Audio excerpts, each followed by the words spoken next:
वैदिक गणित में जो गुणन संक्रिय है उसका एक रूप है वर्ग और घनफल। तो सबसे पहले अपन वर्ग के बारे में विचार करेंगे। एक विशेष गुणन संक्रिया होती है वर्ग, जिसमें एक संख्या का उसी संख्या से एक बार गुणा होता है।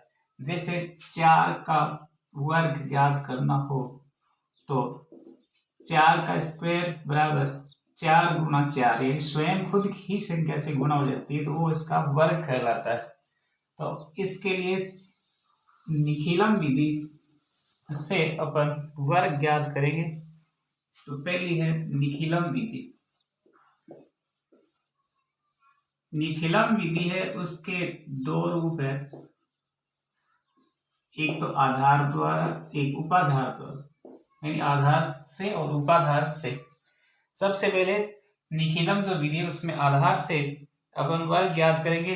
तो इसका अर्थ होता है आधार या उपाधार के जो सापेक्ष किसी भी संख्या में से जो न्यूनता या अधिकता होती है, उस न्यूनता या अधिकता को उस संख्या में से कम या अधिक कर उसमें उसका वर्ग जोड़ देते हैं, तो हमें उसका वर्ग प्राप्त हो जाता है। तो इसको अपन कुछ एग्जाम्पल की सहायता से समझेंगे कि निखिलम विधि में आधार से कैसे इसका वर्ग ज्ञात किया जाता है। तो इसके लिए सबसे पहले सूत्र, जैसे संख्या यानी कोई भी संख्या का वर्ग होता है, तो उस संख्या प्लस उसका विचलन, यानी इसमें दो खंड बनेंगे, और बायां पक्ष और एक दायां पक्ष। बायां पक्ष में संख्या प्लस विचलन तथा जो दायां पक्ष है उसमें विचलन का स्क्वायर।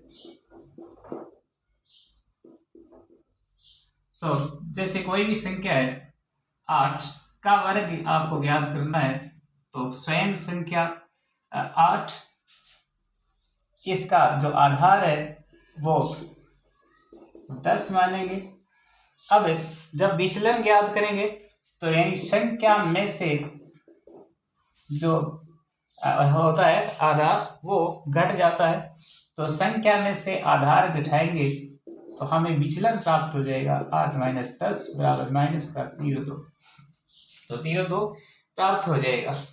इस तरह से जैसे यहाँ उदाहरण से समझेंगे तो संख्या 8 प्लस इसका जो विचलन है वो 0.2 ऑब्लिक यानी बाएं पक्ष में और दाहिने पक्ष में 0.2 का स्क्वायर। तो 8 यहाँ माइनस के 2 और यहाँ 2 दूनी 4, तो ये 8 में से 2 घट गया तो 6 और ऑब्लिक 4, तो इसको अपन 64 लिख सकते हैं। तो इसे छोटी से छोटी संख्या का वर्ग ज्ञात कर सकते हैं।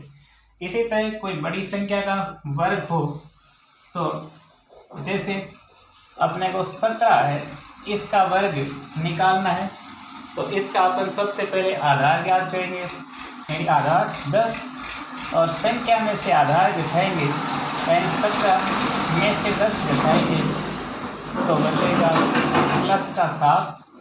तो आधार के सापेक्ष यानी जो 17 है इसका वर्ग होगा संख्या स्वयं 17 प्लस इसका जो विचलन है वो 7, दाहिने पक्ष में विचलन का स्क्वायर। तो 17 और 7 को जोड़ेंगे तो 24, इधर 7 को 7 से गुना यानी 7 का वर्ग करेंगे तो 7 - 7 = 49। अब क्योंकि आधार में एक ही शून्य है, इसलिए इसको अपन 4 और 9 ऐसे लिख लेते हैं। अब ये 9 4 इस 24 में जुड़ जाएगा, यानी 4 में तो यहाँ 8 और ये 2। इस तरह से अपन किसी संख्या का निखिलम विधि से यानी आधार से वर्ग ज्ञात कर सकते हैं। इसी तरह कोई भी, यानी ये तो है अधिकता वाला, और कोई ऐसे न्यूनता वाला भी ले सकते हैं। जैसे अपने को 95 इसका वर्ग निकालना है, तो 95 का जो इसके सापेक्ष जो आधार होगा वो होगा 100। अब संख्या में से आधार घटाएंगे, यानी संख्या है 95 में से आधार है वो 100 घटाएंगे तो बचेगा 0.5 माइनस के। अब 95 का वर्ग बराबर संख्या स्वयं 95 प्लस यहाँ विचलन, तो विचलन है माइनस का 0.5, तो यहाँ विचलन का स्क्वायर। अब 95 में से 0.5 को घटाएंगे, यानी 5 को घटाएंगे तो 90, और इधर 5 को 5 से गुणा करेंगे तो ये 25, यानी बायां पक्ष दायां पक्ष। अब चूंकि यहाँ पर आधार में 2 शून्य है, इसलिए ये दोनों संख्या ही इधर दाहिने पक्ष में रखने पर और बाएं पक्ष में भी ये खुद संख्या रहेगी, तो इसका उत्तर आ जाएगा 9025। तो अधिक या न्यून हो तो अपन इसका वर्ग ज्ञात कर सकते हैं आधार विधि से। अब दूसरी विधि इसकी उपाधार विधि, निखिलम विधि की उपाधार विधि। उपाधार से अपन वर्ग ज्ञात करेंगे तो इसके लिए जो सूत्र है वो संख्या का स्क्वायर, इधर जो संख्या और जो विचलन है इनका योग करके इस उपाधार अंक से गुणा कर देंगे तो हमें इसका वर्ग प्राप्त हो जाएगा। जैसे अपन एक एग्जाम्पल लेते हैं, 23 का वर्ग ज्ञात करना है, 23 का वर्ग, तो स्वयं इसका जो आधार होगा वो हो जाएगा 10, उपाधार है वो हो जाएगा 10 गुना 2 बराबर 20, उपाधार अंक बराबर हो जाएगा 2, और इसका जो विचलन निकालेंगे तो संख्या में से, यानी संख्या में से जो आधार है वो घट जाएगा, तो संख्या में से संख्या है 23, इसमें से जब 20 को घटाएंगे तो ये उपाधार है 23 यानी प्लस का 0.3 बच जाएगा। तो अब जैसे 23 है इसका वर्ग ज्ञात करना हो तो अब इसमें से उपाधार अंक यहाँ सूत्र में 2 रखेंगे, बायां पक्ष में स्वयं संख्या प्लस विचलन 2 ऑब्लिक यानी दायां पक्ष में विचलन का स्क्वायर। तो 2 गुना 23 में जब 2 जोड़ेंगे 23 में ये जो 3 विचलन 3, तो 23 में 3 जोड़ेंगे 26, और इधर 3 तिया 9, अब 26 दूनी हो जाएगा 52, 9, क्योंकि आधार में एक ही शून्य है इसलिए इसको इसी रूप में रहने देंगे तो ये हमें प्राप्त हो जाएगा। तो ऐसे उपाधार विधि से, निखिलम विधि की जो उपाधार रूप है उससे अपन वर्ग ज्ञात कर सकते हैं। अब है घनफल।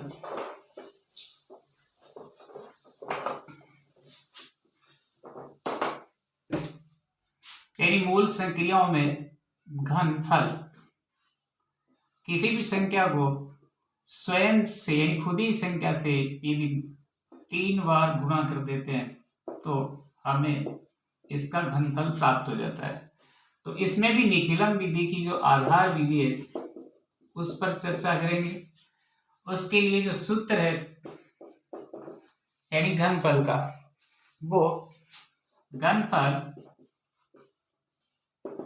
किसी भी संख्या का जब घनफल ज्ञात किया जाता है तो घनफल बराबर संख्या प्लस 2 गुणा इसका विचलन,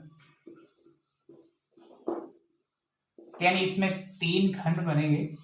पहला जो खंड है यानी प्रथम खंड, उसमें संख्या प्लस 2 गुणा जो विचलन है वो रखेंगे। मध्य खंड में 3 गुणा विचलन का स्क्वायर रखेंगे, और जो तृतीय खंड है उसमें विचलन की क्यूब यानी विचलन की घात 3 रखेंगे। तो अब इसको एग्जाम्पल के माध्यम से समझेंगे। तो हमें 15 का घनफल निकालना है, तो 15 की घात 3 बराबर, सबसे पहले इसका जो विचलन और आधार ज्ञात कर लेते हैं। तो इसका जो आधार है वो होगा 10, इसका जो विचलन होगा वो होगा 15 माइनस 10 बराबर 5 प्लस का। तो इससे पहले अपन रखेंगे संख्या, यानी जो 15 है वो 2 गुना इसका विचलन है 5, यानी प्रथम खंड में। अब मध्य खंड में 3 गुना इसका जो विचलन है वो 5 का वर्ग, और तीसरे खंड में यानी जो तृतीय खंड है उसमें विचलन की घात 3। तो 15 प्लस ये हो गया 5 दूनी 10 प्रथम खंड में। मध्य खंड में 3 गुना ये हो गया 25, और तृतीय खंड में 5 गुना 5 गुना 5, 5 गुना 5 गुना 5 बराबर 125, 5 25 25 5 125। अब 15 में 10 जोड़ देंगे तो इधर हो जाएगा 25, 25 को 3 से गुणा कर देंगे तो 75, और ये 125। अब चूंकि आधार में 0 1 ही है, इसलिए प्रत्येक जो खंड है यानी तृतीय खंड और मध्य खंड, इसमें आपको एक एक अंक ही रखना है। तो पहले अपन 5 ऊपर लिख देते हैं, और इस जो आगे तो आधार के रूप में लिख देते हैं 12। मध्य खंड में 5 ऊपर लिख लेते हैं, और जो 7 है वो आगे देने के लिए नीचे लिख लेते हैं आधार के रूप में, इस रूप में लिख लेते हैं। तो इसका जब उत्तर लिखा जाएगा यानी घनफल 15 का होगा ये 5, 12 इस 5 को दे दिया तो हो गया 17, 17 का मतलब 7, असल की जो 1 आई वो इस 7 में जुड़ गई 8, 8 और 25 जोड़ने पर होगा 33। एक बार बोले, घनफल किसी भी संख्या का जब ज्ञात करते हैं तो घनफल बराबर संख्या प्लस 2 गुना विचलन और 3 गुना विचलन का स्क्वायर, और तृतीय खंड में विचलन का क्यूब। तो पहले जैसे आधार ज्ञात कर लेंगे, इसके सापेक्ष इसकी निकटतम आधार है वो 10, विचलन 15 में से 10 को घटाएंगे तो 5, संख्या स्वयं 5, ये 2 गुना इसका विचलन 5, ये 3, और यहाँ विचलन का स्क्वायर, और ये विचलन का घात 3। तो ये पहले गुणा करेंगे, यानी 5 5 दूनी 10, और ये 15, और इधर 3 गुणा ये हो गया 25, ये हो गया 5 की घात 3 का मतलब 5 की क्यूब यानी 125। अब ये 15 और 10 जोड़ने में 25, इधर 25 या 75, और तीसरे खंड में 125। क्योंकि अपने पास आधार में एक ही शून्य है, इसलिए इसमें एक एक अंक यानी तृतीय और मध्य खंड में एक एक अंक रखने पर पहला अंक आएगा 5, 12 को अगले खंड में ले जाने पर 12 और 5 17, 17 का 7, एक असल की बची वो 7 को दे दी यानी 8, और 8 और 25 जुड़ेगा तो ये 33। इस तरह से घनफल ज्ञात कर सकते हैं। अब इस घनफल की उपादान विधि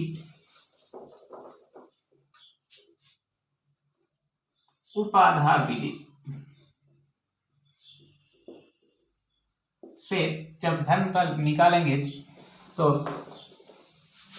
इसमें जो है वो सबसे पहले यहाँ जब घनफल निकालेंगे तो इसका जो सूत्र है वो घनफल बराबर उपादान अंक, उपादान जो अंक है उसका वर्ग, और संख्या प्लस 2 गुणा विचलन, 3 गुणा विचलन, और फिर मध्य खंड में 3 गुणा विचलन का स्क्वायर, और उसमें एक उपादान अंक से इसको गुणा करेंगे उपादान अंक से। अब किसी भी संख्या का अपन जैसे इस उपादान विधि से तो विचलन घनफल निकाल सकते हैं। तो जैसे 24 का घनफल निकालना हो तो सबसे पहले इसका आधार ज्ञात करेंगे, आधार इसके 10, इसका जो उपादान है वो 10 गुना 2 बराबर 20, इसका जो उपादान अंक है वो यानी 24 में से 20 को घटाने पर 4 और इसका जो विचलन प्राप्त हुआ वो 4। यह उपादान अंक है वो 2, ये विचलन और ये उपादान अंक। अब इसका मान इसमें सूत्र में रखेंगे। तो यहाँ पर सबसे पहले उपादान अंक यानी जो घनफल 24 का निकाल रहे हैं, तो उपादान जो अंक है वो 2 का वर्ग संख्या स्वयं में 24 प्लस 2 गुणा विचलन इसका 4। मध्यखंड में उपादान जो अंक है वो है 2 गुणा 3 गुणा इसका विचलन का स्क्वायर, तो विचलन है यहाँ पर 4 का वर्ग। तीसरा तृतीय खंड है, उसमें विचलन है वो 4 इसकी घात 3, तो 2 का वर्ग होता है 4 गुणा यहाँ 24 में 4 दूनी 8 और 8 को 24 में जोड़ने पर 32।